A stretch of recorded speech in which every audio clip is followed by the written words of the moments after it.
Actually, I get this question a lot. I get this, what is your favorite venue? What is your favorite gig?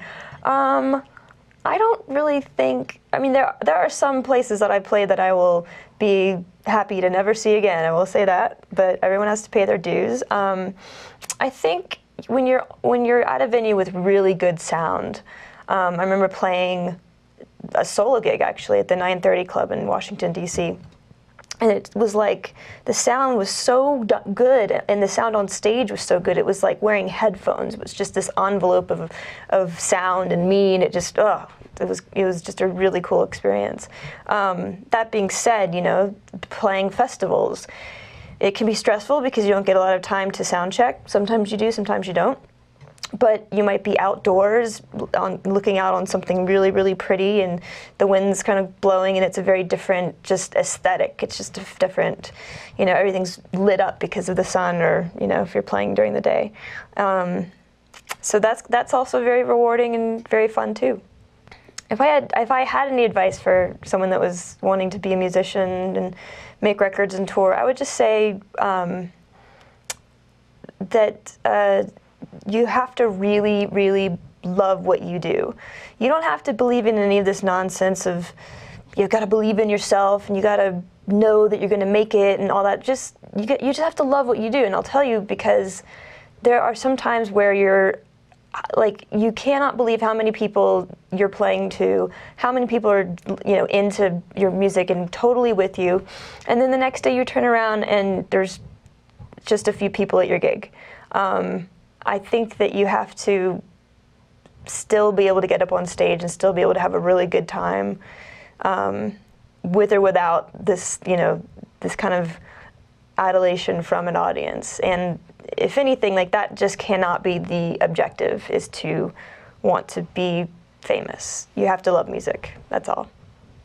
And the good thing about that is, if you love music, then you can never fail, because you'll always be able to make music.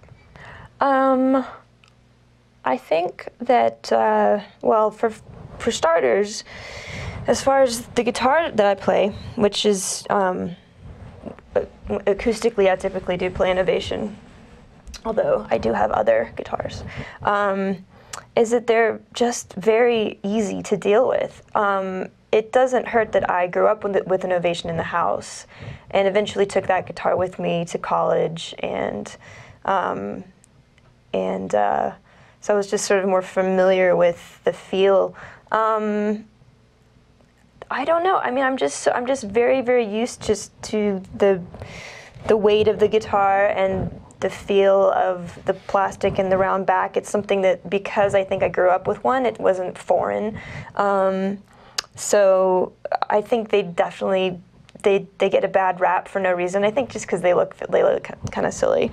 This is actually my signature series guitar. So I kind of did this a little shaping up of this thing, and I put a little crown here for a king, and that's about it. It just shows some of the woods and whatnot. The other thing is that they really are great on tour. They don't crack, they don't go way out of tune, they pretty much stay, you know, they're really, really good on, they're just reliable. And reliability on tour, as I said before, is something that's incredibly helpful. When you can knock a guitar around and you know it's going to show up, be in tune, and yeah. I do not play in standard tuning. I've only written maybe 3 or 4 songs that have been on records, at least, that are in standard. So I definitely like lower tunings. Even if I do play in standard, I always tune maybe D to D instead of E to E. This tuning right here is C, G, D, G, A, D, and it's kind of a takeoff on Dadgad, which is a really familiar, that's kind of like the first altered tuning. You tune down to D, and then you have the A and the D on the top instead of the B and E. So, but then there's been a lot of variations, a lot of different tunings that I've used. And God, I mean, it's like most of them I actually don't even always know exactly what they are. I have to think about it. I'm usually tuning by ear, so if I know that's a C and I know I need to go up to an E to get this one down to something else, then I kind of use the tuning I'm already in to go to the next tuning. So yeah, tuning, it's actually something I should speak about more. Because there are so many tunings. I made a chart once, and I think I'd gotten somewhere up to around 25, which is not really something to be, you know, impressed with. It's kind of just the versatility of each tuning can kind of color the shape of it, can kind of color a song in a way that makes it unique. And simply by, the other thing is about different tunings is that you have to be really creative. I think people in standard are kind of used to the same chord shapes and things like that, and they sort of fall into patterns of writing, even if they don't mean to. I think when, you know, if ever I need a challenge or if I need to write a new song, a brand new tuning will help me kind of, you know, create that spark of, ooh, that sounds nice. Even though I might be doing something that's actually not hard or complicated, or it's not hard chord spelling, it just, you know, somehow when your fingers aren't traveling the same paths that they're usually on, creativity happens out of that. It's kind of this great debate over file sharing and peer-to-peer networks, and you know, the utter decline of the music industry. Is it because of that, or is it because, you know, music isn't being made as well anymore? I mean, it's really hard to say. It's like it feels like there's never been as much music in the world as there is now, and I think that might be true because it's just so much easier to produce. But I think what happened was the major labels were really, really slow on getting clued into the fact that this is something they should have seen happening. Like when you know, Napster put its first song, you know, even before that, when people were just, you know, like burning CDs is one thing and saying like, oh yeah, I'll make you a tape of that. I mean, you know, people thought cassette tapes were going to destroy the music industry, and they didn't.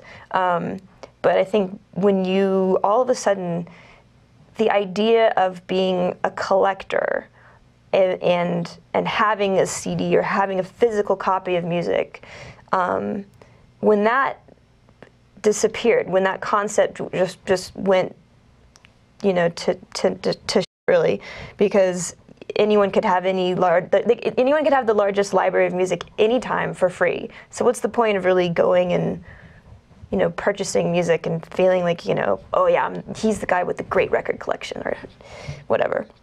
Sorry, I'm sort of getting off the subject, but I do think that it's interesting because it's like music. The value of music has decreased, at least recorded music, and the value, I think, of live music has kind of, because of that, it's increased a bit because people realize they're getting a very different experience. And especially a band that can put on a really great show, you know, night after night.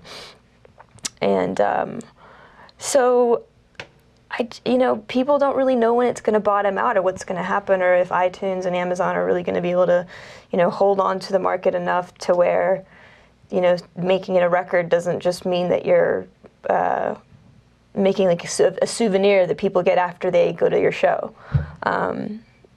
So, I don't know. I mean, at the same time, file sharing and throwing around MP3s and giving away MP3s for free, etc.